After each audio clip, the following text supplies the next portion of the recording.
Hello, friends. We are continuing now with the 6 stages of discipleship found in the last section of Discipleship in the New Age of Volume 1. And it's really an important section. Now, I've already done it in a written form, and you can get that on Makara, but you know, the more spontaneous form is what I'm working on right now, and maybe some of you will find that useful. As far as the image goes here, I'm sorry that it's sort of light and dark. It has to do with the way the light comes here into the temple. We closed with program number 8, and we talked about the learning of 3 important lessons, which would lead to the disciple becoming the initiate. And, you know, some of these are a little bit hard to absorb because we don't suspect this of ourselves. The first one, the recognition that we share all human tendencies, all, good and bad, and hence, because of that, we are able to serve. Because our service is not just to the people that we may like or that see things the same way that we do. The service is, I could go closer here. Service is something more. Then comes the discovery, and this is a hard one to digest because so often we project and blame the other person. The discovery that the thing which we most despise and fears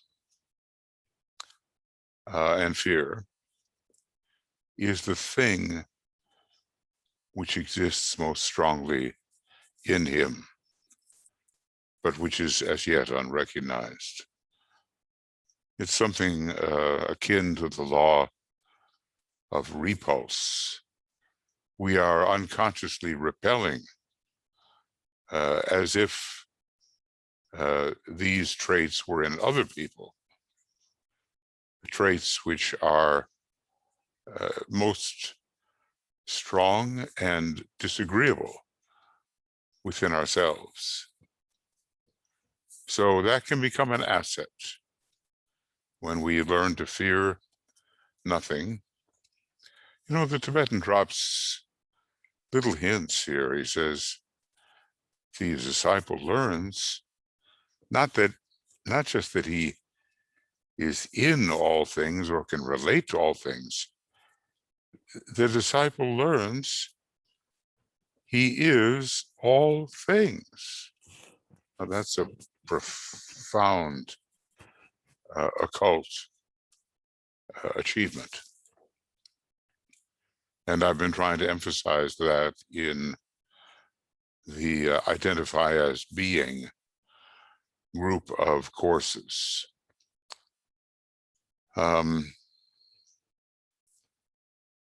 So eventually he can master all the different states of awareness. The third point, the general uselessness of past attitudes, even though they may be comfortable, and dogmatic ways of looking at life and people. so many of us are frozen concrete-mindedly in our dogmatism. And he says it's here based upon tradition and circumstance, I suppose, in which we have been raised. So, in general, it's the uselessness of anything that is spawned from the great heresy of separateness, the one true heresy. So that's a little bit of the segue into the new section that we'll be dealing with.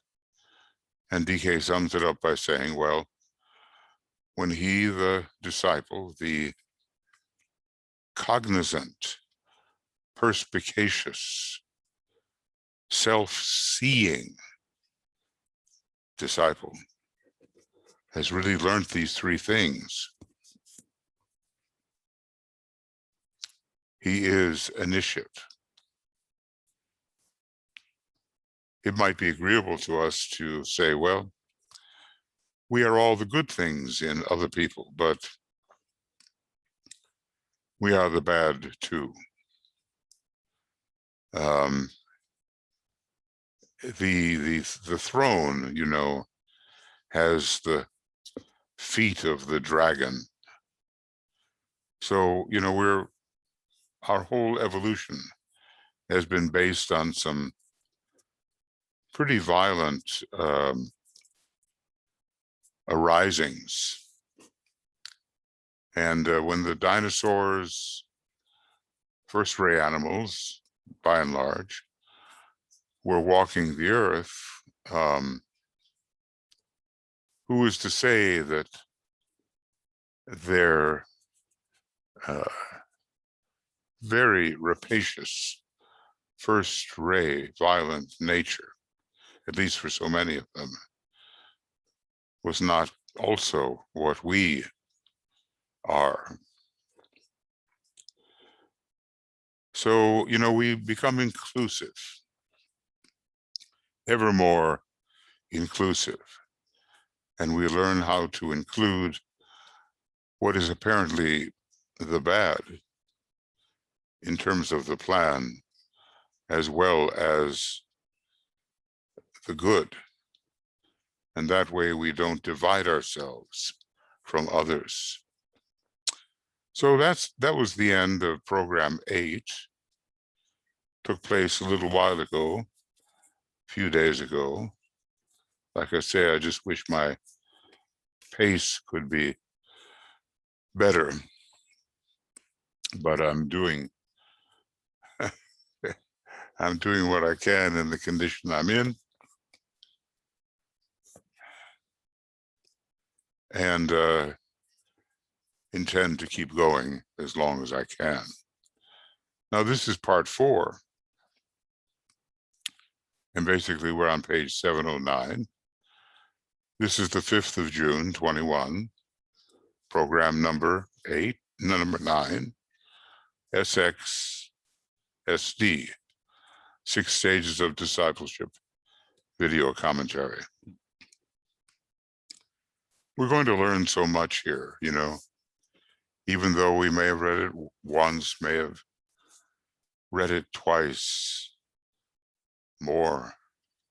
The value of what is given is just extraordinary, and gives us the way of living the discipleship life, which opens out into the initiatic state. Every true disciple is preparing for or being prepared for an initiation. So he goes on. As we study the various stages of discipleship through which all must pass. There's, as eager as we may be, there's no skipping over necessary grades, gradations, requirements. We shall discover that one of the things which happens is the irradiation of daily life. I mean, when we're ready to change kingdoms, or when a member of any particular kingdom is ready to go into the next kingdom, a state that in the human being we call irradiation occurs in that transitional phase for the members of the other kingdoms. So that's really important. We live a much more light, radiating life. This irradiation emanates from the world of meaning. That's the world of the soul, isn't it? In which the disciple is learning to live consciously and always, not just a lucky entrance once in a while, which is not predictable. So constant irradiation or increasing of our radiation, this is to be expected and accompanies the progress through the different stages which all of us must make. I mean, this is a science, friends. And when you have a master like Master DK, who is really willing to take time imparting this science and looking over the personal lives of so many students, even though he said he would really deal with souls. Well, of course, he's dealing with souls. But at the same time, I don't know if it came as a surprise to him or if Alice Bailey convinced him of what needed to be done, but he gave eventually a lot of attention to the personal condition of his disciples, even his accepted disciples, even, suggesting things like exercise and how much one eats or does not eat, how well one treats the body, or how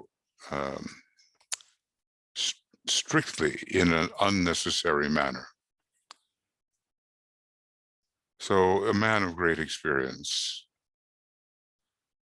willing to spend time with the likes of us. One of the problems with which the master is engaged in relation to his group of disciples is to teach them the deep significance of the familiar. I mean, when the familiar ceases to be familiar, then we're really making some progress. And also the importance of the truths which underlie the platitudes. Now I've got to somehow get I have a little trouble here. I don't know why. And I can't move my mouse. Okay, come on now. It's not working so well, is it? Okay. And I can't turn anything off as I would like to do. I can't stop the recording, and I can't operate with the recording. Well, this is interesting. Anyway, maybe there'll be a way to go on. One of the problems with which the master is engaged is to teach them the deep significance of that which is familiar. Okay. And I'm sorry for the delay here. For some reason, this just isn't working.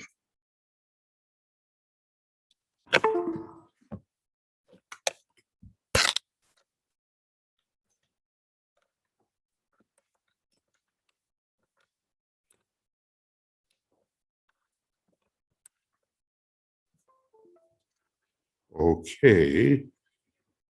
Looks like I found a receptacle that's going to work, and let's see if I can turn things around. Okay, test. Looks like I can. And I'm sorry for the little hiatus here. Sometimes it's just difficult. Okay. Now we're coming back to with something manageable. Well, what are the truths behind the platitudes?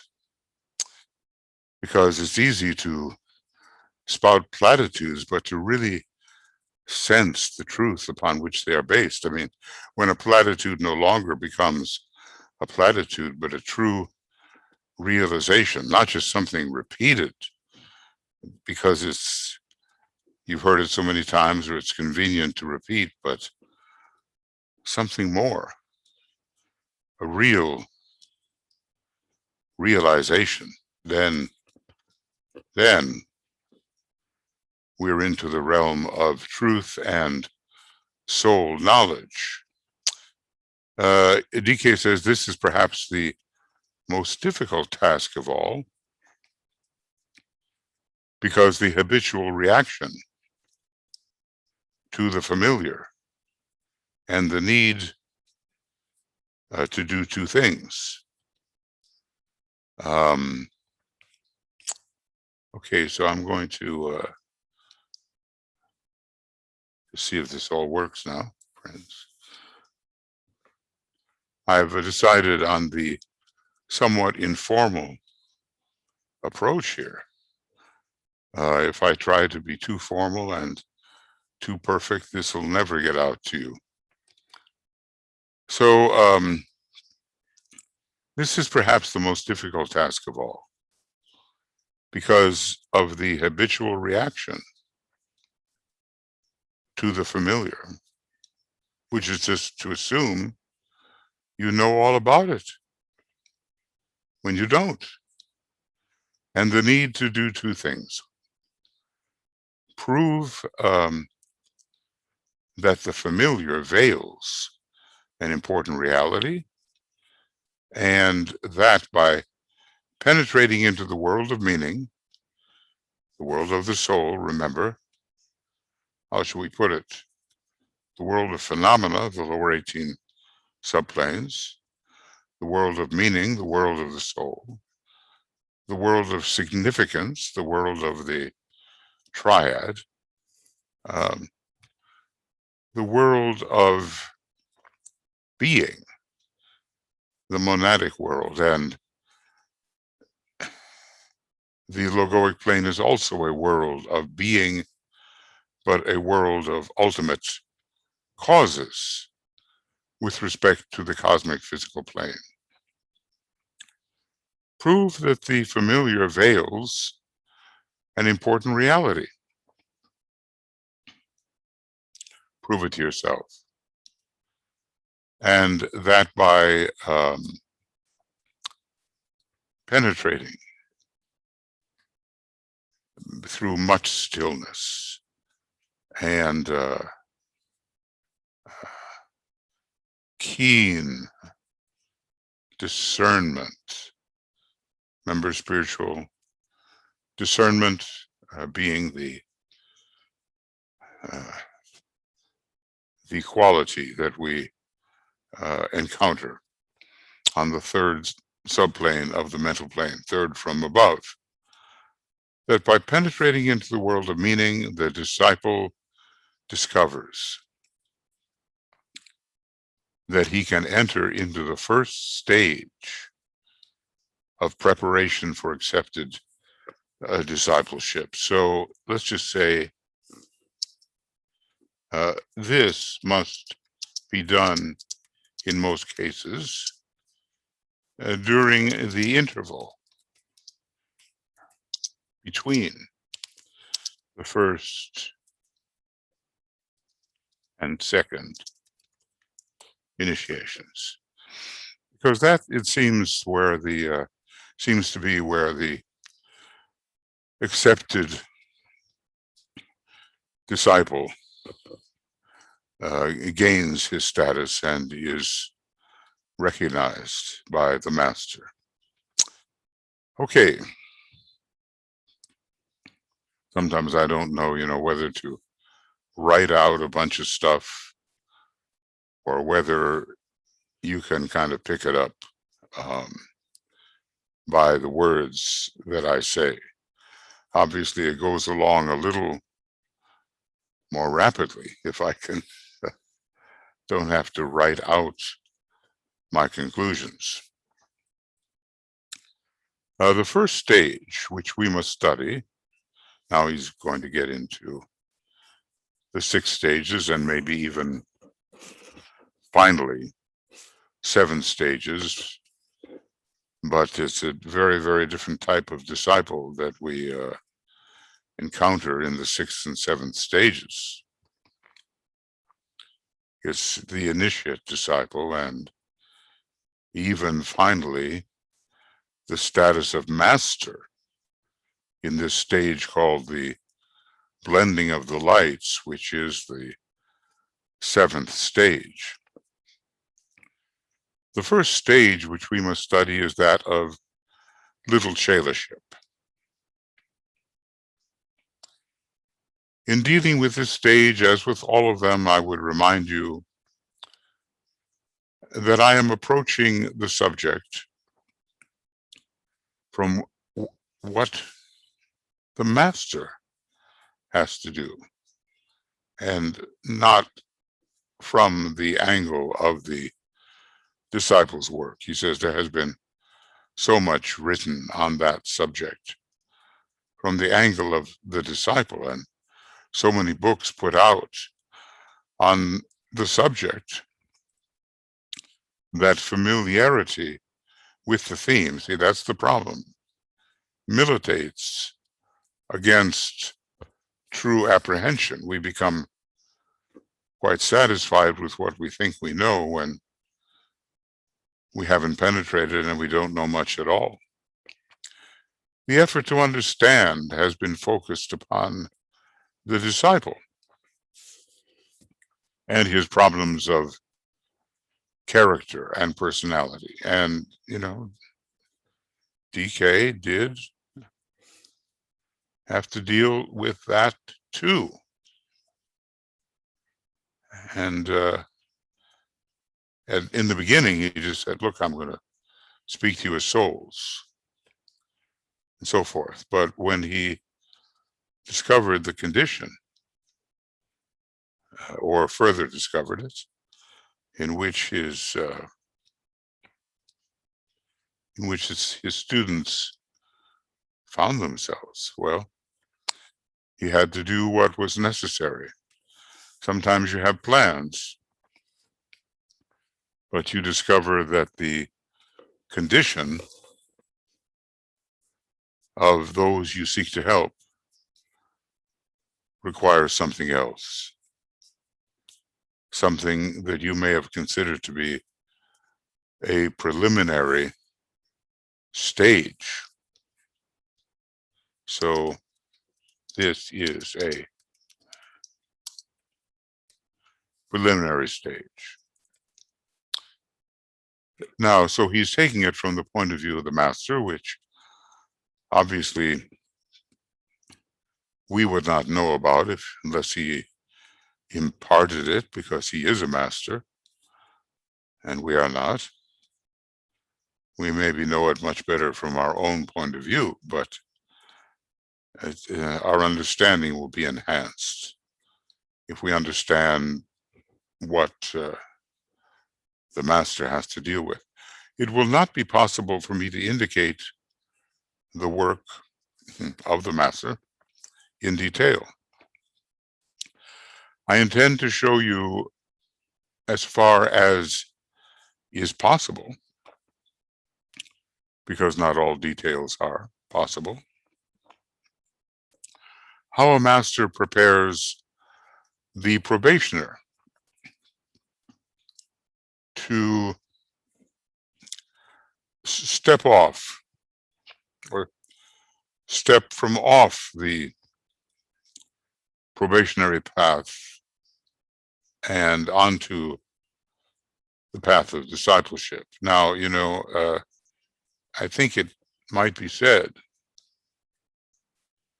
from one perspective, the stage of probationer abuts the stage of accepted discipleship.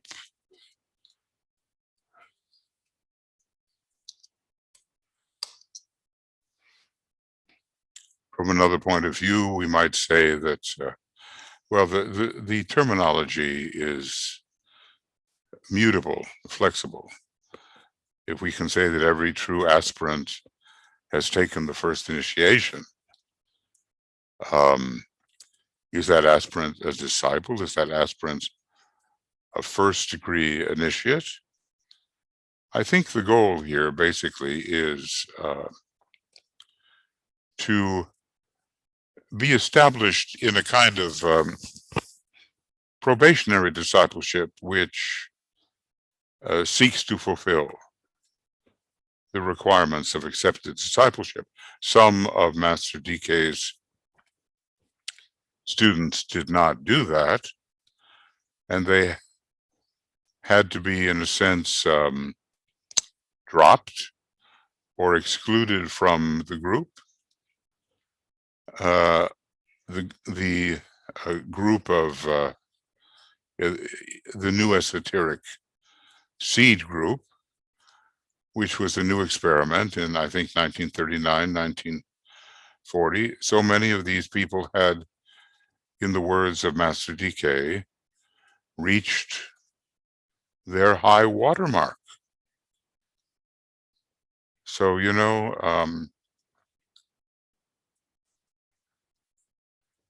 we have to ask ourselves, in all truth, but realizing that we may not necessarily be able to determine it, whether we have reached our high watermark or whether further development is possible. I remember when I lived in Fargo, North Dakota, the so-called Red River would flood annually and sometimes very badly. And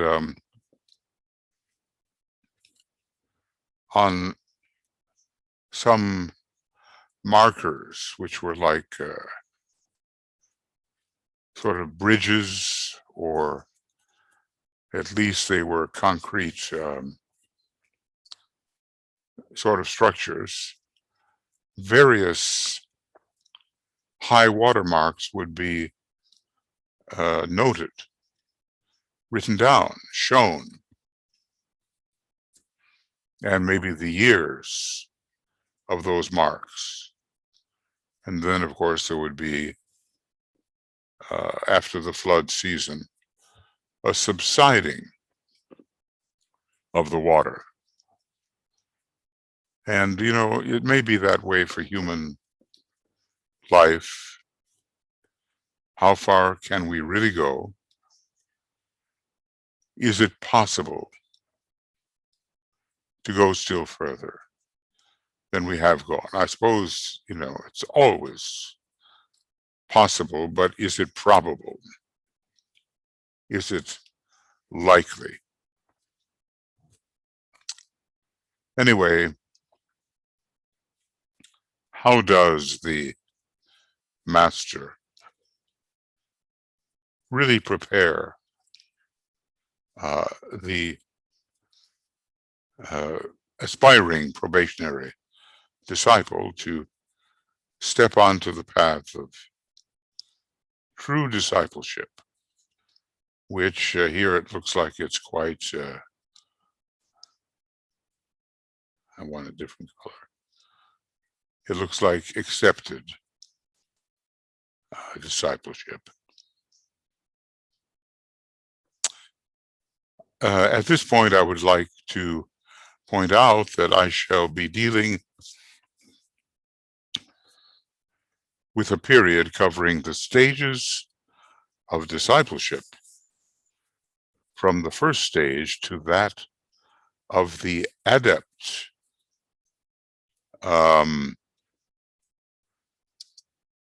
Now, at the seventh stage, the disciple is an adept. Let's see what he says here about the fourth stage, which is that of Chela on the thread. At the fourth stage, the disciple emerges out of his master's group and becomes what is esoterically called a fixed aspect of the hierarchy. This is interesting. The master's group is somewhat peripheral, standing on the periphery of the ashram. Looks like something quite different is going to occur here at the fourth stage. You know the stages: little Chelaship, Chela in the light, accepted discipleship, Chela on the thread, Chela in the aura, Chela in the master's heart, and this seventh and obscure stage, which we call the blending of the lights. So a fixed aspect of the hierarchy. In a way, even probationary disciples are within that big blue circle that we have on one of our charts. But he says still, this is the stage which is, and we can't avoid it, necessarily quite meaningless to you. That means we can't help the fact that it is meaningless so far. He comes then under the influence of Shambhala.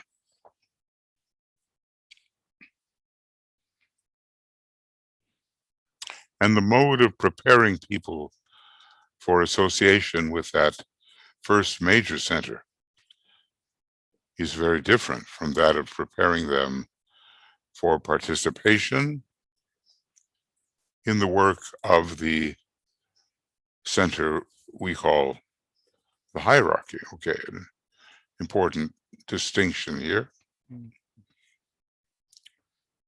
When I think about it, it strikes me that it would be the stage of Chela in the aura that we are talking about, but that is the fifth stage and not the fourth. The one involves the development of love and of group consciousness. The Christ is saying, no man cometh to the Father except through me. I mean, but very concretely interpreted, not taking into consideration the Christ consciousness, but simply emotional belief. The other involves the unfoldment of the will and the attainment of the stage to which Patanjali, the great sage of Raja Yoga, of the stage to which Patanjali gives the name isolated unity. Well, let's just say something is known. Oops, sorry. Something is known at the third degree, but far more fully at the fifth degree. So are we then saying that when we have the stage of Chela on the thread, that we are already beginning to absorb something from Shambhala? Are we saying that? It seems so. I think that still has to be clarified. But isolated unity is again something that we are attempting to pursue in our work of identify as being. That doesn't mean we've taken the third degree, but at least we're on our way and are thinking in terms of focus within the soul and of making the antakarana effective. It is the unity which is isolated. It is not various aspects within that unity which are isolated. It's we get the sense of the whole, and even finally, I would say at the fifth degree, of the oneness of things, an inviolable oneness. That doesn't happen immediately, but you know, when you start to look around and you see so many emanations and constructions, there comes a time when they all begin to look like the same thing. You're looking at all directions, at all the parts and pieces, and you somehow begin to realize it is one thing. It is being itself. Every example of being is essentially being itself. And that's a really different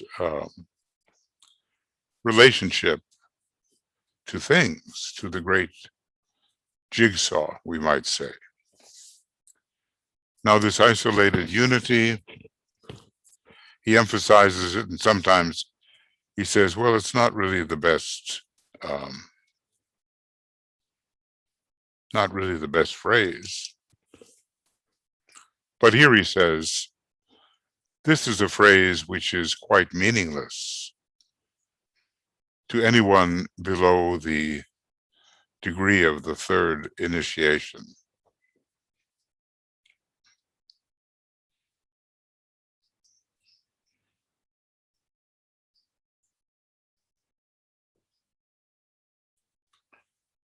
I think the great Vedantists, the Brahmins, the Vedists, the ones who wrote the Upanishads, obviously, so many of them had achieved this state not only in its initial indications, but the higher aspects of this state, which I consider the prerogative of the master.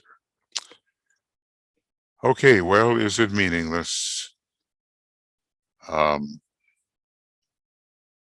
We have to decide what is our relationship to this phrase, isolated unity. What is our relationship to it?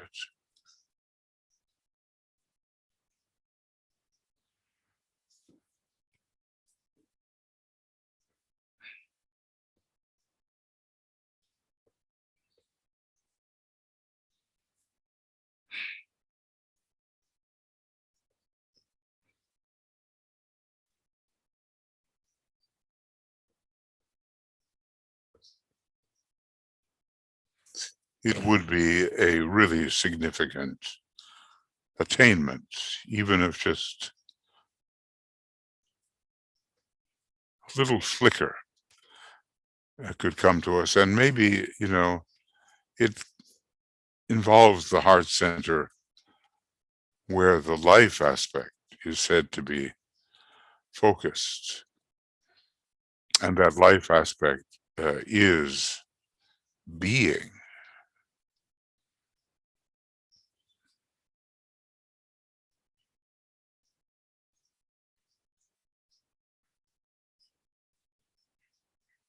So, look, if you find a way to induce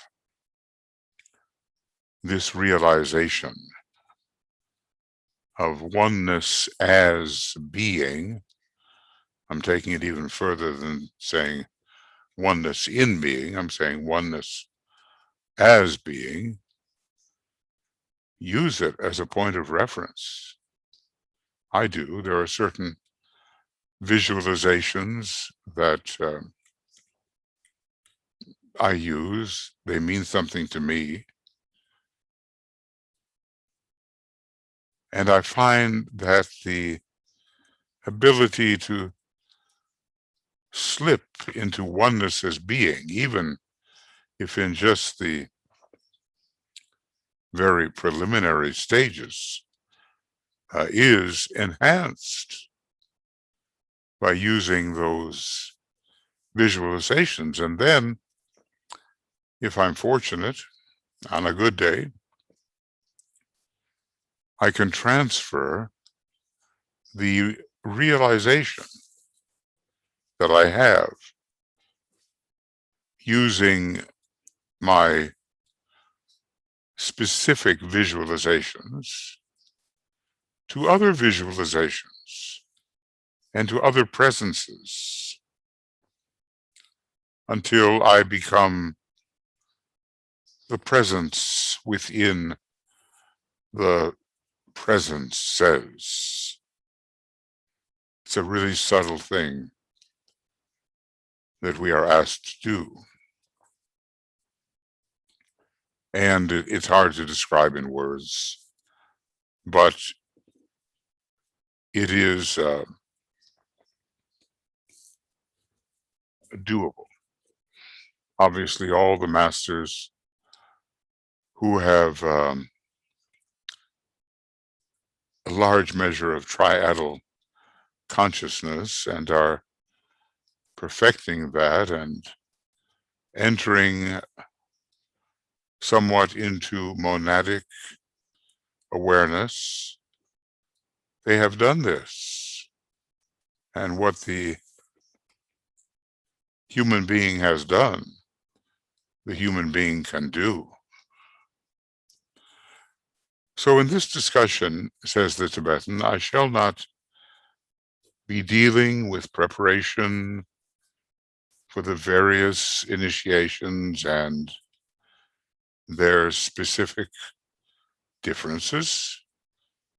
Well, he did that quite a bit in a apparently very preliminary book, Initiation, Human and Solar. I shall be dealing with the growth of what is called ashramic intimacy.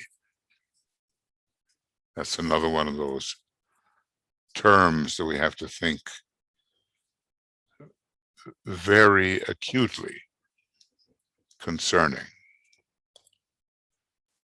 I mean, we use that word intimacy on such a physical level, but now we're talking about the shared soul state, the shared triadal state. We're talking about something which is beyond any kind of intimacy we can conceive in the three worlds. So I shall be dealing with the growth of what is called ashramic intimacy with the approach of the disciple to the world of souls and to the unfoldment of his consciousness in relation to hierarchy, to the hierarchy. You can just tell how all of this turns on the slightest change of perception, or as I would call it, infuception. I shall be concerned with his growth in sensitivity and his subsequent or consequent growth in creativity.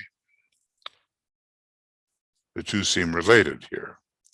Not the creativity of form as much as the creativity of vibration.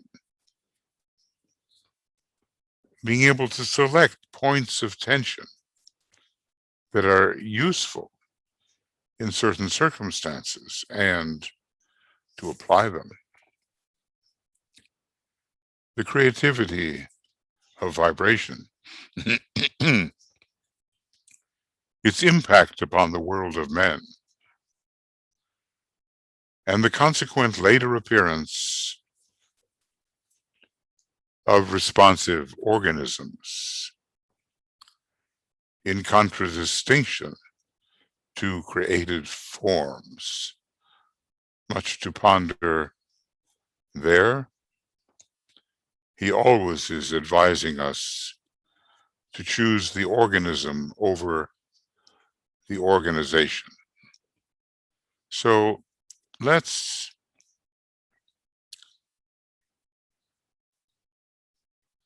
deal with this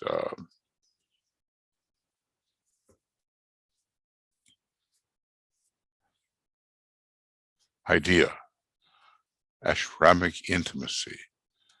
And I would say it's a great theme for meditation.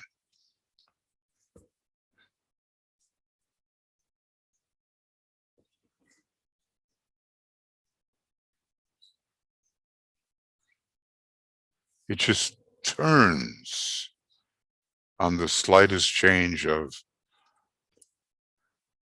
perception. I would say from normal discriminative perception to this something far more inclusive that I've been calling infuception. Okay.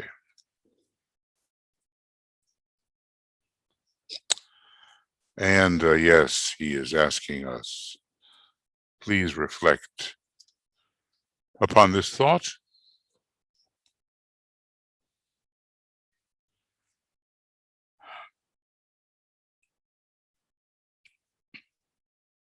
Through our sensitivity our creativity of vibration, we will go far in being able to create responsive organisms in the world rather than those rather dead, concrete-minded types of forms. We just need to be entirely more fluid and more subtle in our perception, our imperception of these matters. Unless perceptions are infused with the deep sense of being, we have not really understood their origin. Let's see what DK has to say about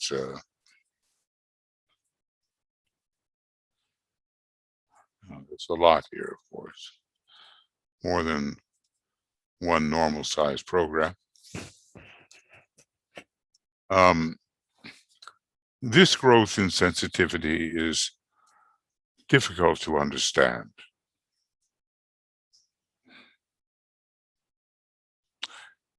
The members of a master's group, remember that's more peripheral, right? And of his ashram, have to become increasingly sensitive. Sensitive to the master,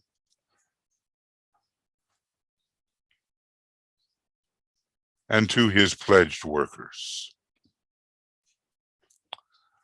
You cannot be made sensitive or rendered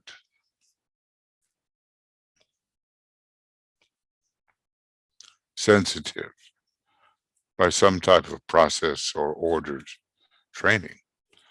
Men and women are sensitive, only they do not know it, being so preoccupied with outer matters. So it's a bit like uncovering what is already there and letting it flourish. He says the same of telepathy. Men and women are naturally telepathic, but there are things blocking that natural telepathy.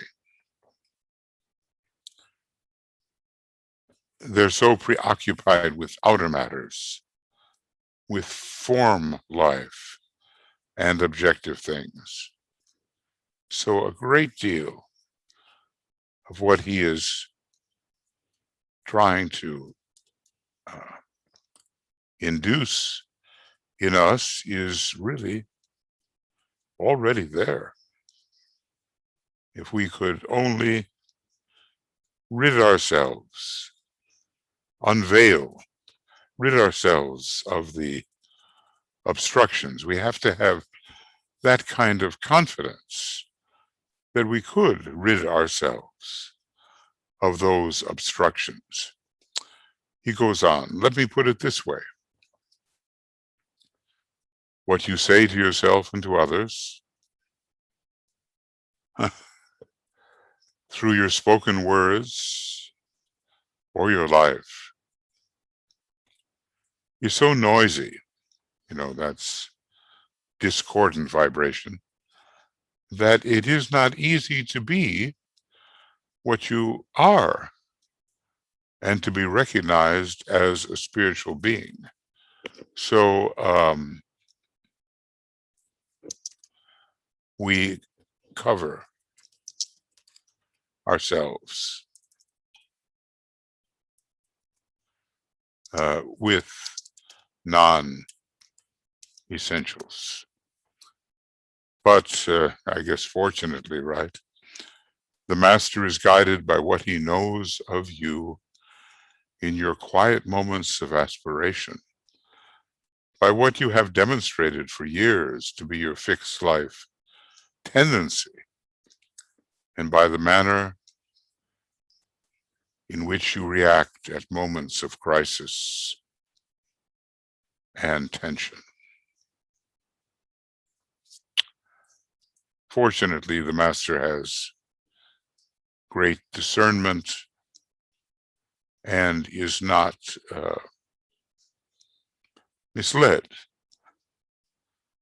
by our noisier, veiled moments, which our preoccupation with the forms of the three worlds makes almost inevitable. But finally, be still and know that I am God. Well, you can interpret that in a lot of ways. But the stillness has to do with the reduction of discordant vibration. And who is the I who is God? Is it God who is something else, or is it that I am God? Once these veils are lifted and once the rents in the veiling fabric are torn.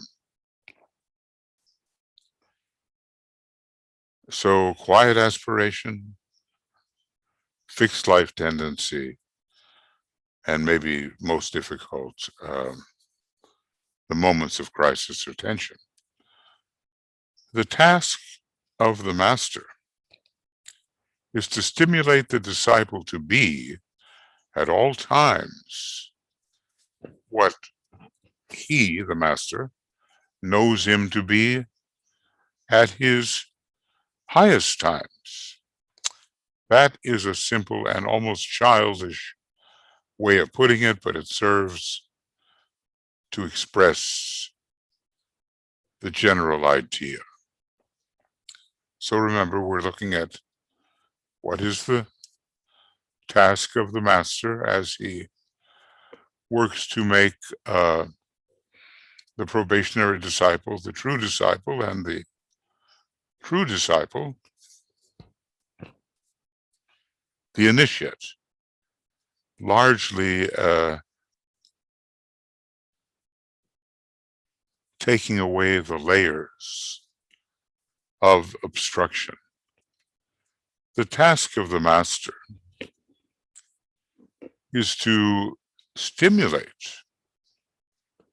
the disciple to be at all times what he, the Master, knows him to be at his highest times. We certainly do have a range of points of tension, and some are much higher than others. If we could only sustain the high points of tension. Well, this is a simple and almost childish way of putting it, but it serves to express the general idea. And who knows, in our particular condition, sometimes the almost childish presentation can be the one that gets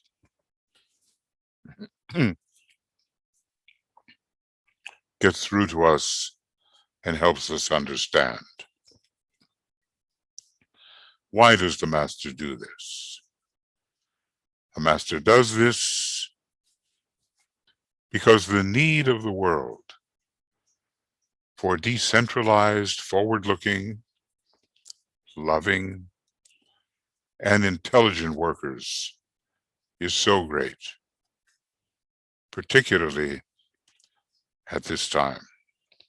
That forward-looking part, I think, has a lot to do with will, because he oftentimes lists the various aspects of divinity sequentially.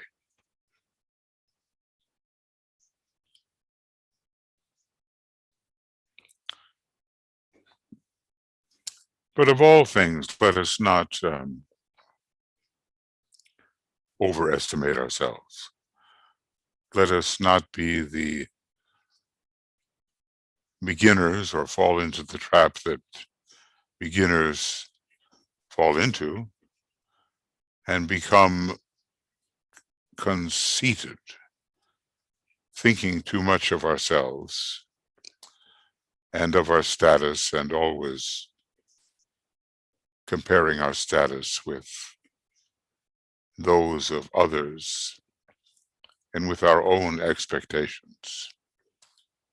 Many have reached the point where they may become sensitive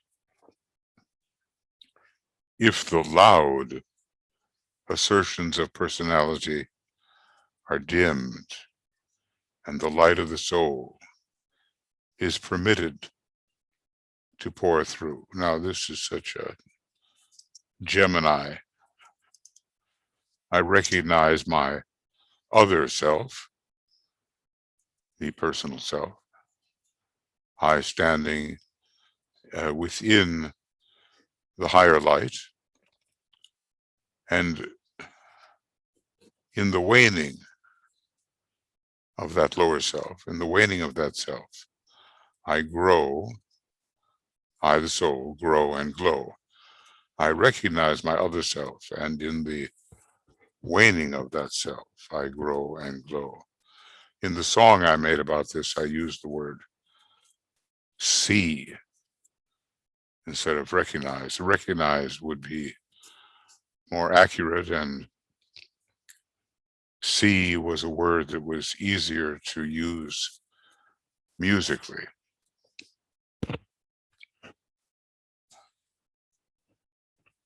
So we can, many of us, become naturally sensitive if finally the loud assertions of the personality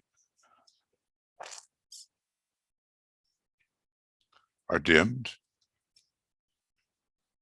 We're dealing with both light and sound.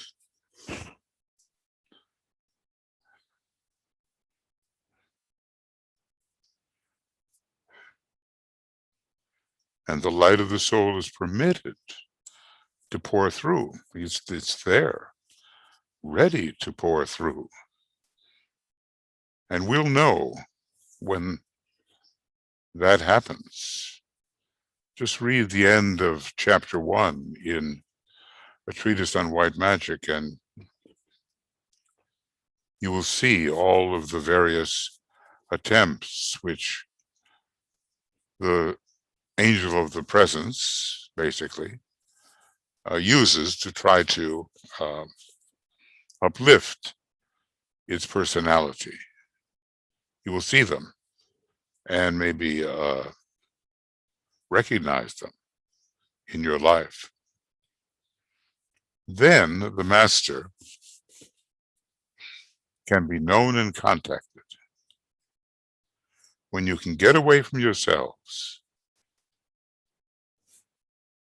and your personal reactions, your own interpretations, to which you hold steadfastly and in some cases even vehemently, and your personal demands for the personality, you will discover for yourselves how and in what manner the master is seeking to impress you, and the group with which you may be affiliated. Let's just say that this is promising and tells the way that many have traveled, and all really must travel. When we get out of our own way, when we identify with the angel in us, with the master in us, with the extension of the monad in our soul self, then the master can be known and contacted. And the personal fragment of our life is much reduced, and the spiritual counterpart much increased. I recognize my other self, and in the waning of that self, I grow and glow. You will be sensitive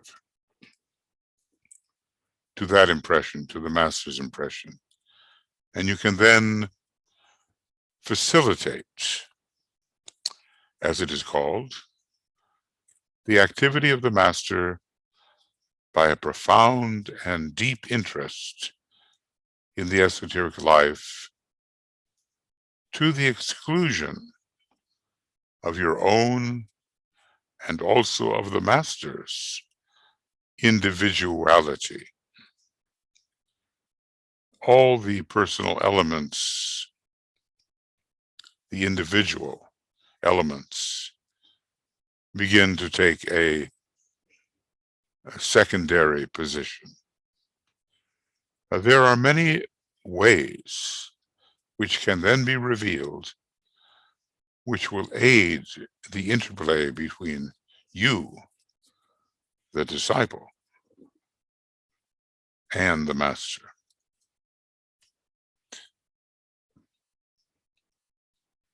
So this tells of our impending training, and it's something that we either have gone through or must go through. And you might, ask yourself,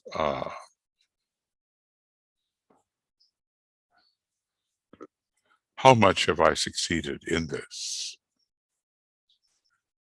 And over the course of my life, this particular incarnation, has there been more sensitivity to the master, to my fellow ashramic group members, or even ashramic members? What has grown in me? And do I really know the vibration, or do I just know the words? We can, of course, become experts regarding glib responses using words. We can do that. But it's not the same as knowing the vibration. And I mean knowing the vibration. So it looks here like we are on page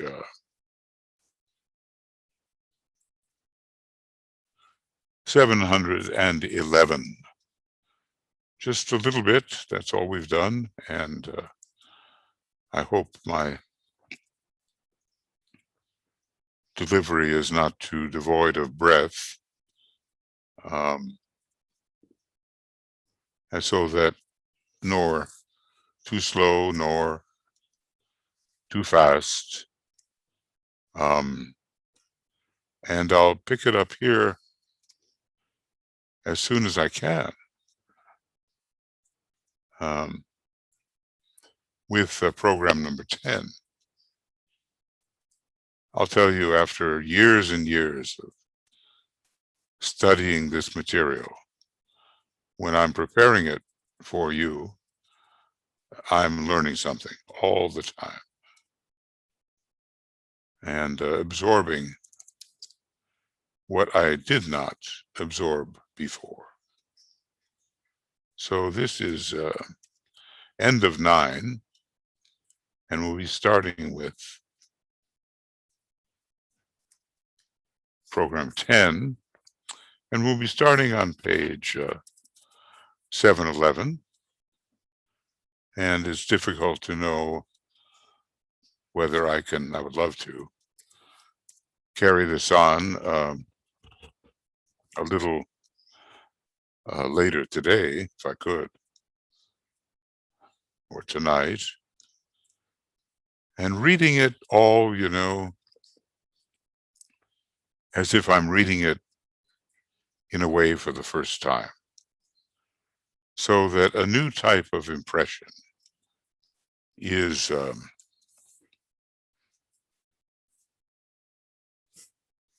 landing, shall we say, in my consciousness. And I don't take for granted formulations which I may have made before, but something new comes. I'm remembering some old kind of Americana quasi-gospel song from the 19th century. In Christ is something new. And if we could just read in such a way that something new appears to us. In the Tibetan is always something new as well. And in the truth of things behind the platitudes is something new. And our spirit is refreshed when we encounter the new. So, it's quite a joy to read in depth and attempt to absorb what the Tibetan has presented to us. And this is a really valuable section. I mean, he has told us, look, we can't absorb it all. Kind of a second-rate drug, absorbitol. But okay, we cannot absorb it all. Our mind cannot travel over the planet and into all aspects of the solar system and beyond. We're just limited in that way. We can't do that. But we can learn a few things, and they can help us live the life of discipleship, aspirational probationary discipleship, and carry us into the master's group through accepted discipleship, and eventually into the true status of initiation, where everything is revealed. Eventually, we were veiled, and a great unveiling takes place, and we discover our true internal abilities, which have always been there, but have been blocked by, he's using the word loud, he's using the word noise, noisy, which makes me think of discord and lack of harmony and schism and separativeness. Those things will lift.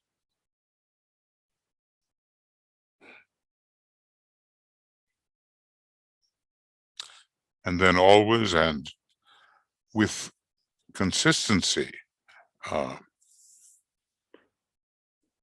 we will be present in the world of the soul. Okay, friends, so if I can, I'll get to a little more today. In the old days, I was able to just go hours and hours. But for various reasons, I seem not to be able to do that anymore. But I will persist, offering as much as I can under the circumstances. So, love and many blessings from Tuya and me, and from all who are attempting to bring to you the light of the ageless wisdom, which can be, and I think is, the great salvation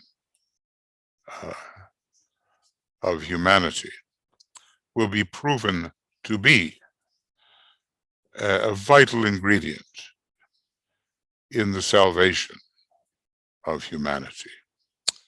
So I'll stop the recording and get this sent out to you. BL will put it up on Makara, and Harold, I think, will put it up on our YouTube channel. And if you miss some of these and you want to take advantage of them, then it's available to you. Okay, lots of love, and see you then.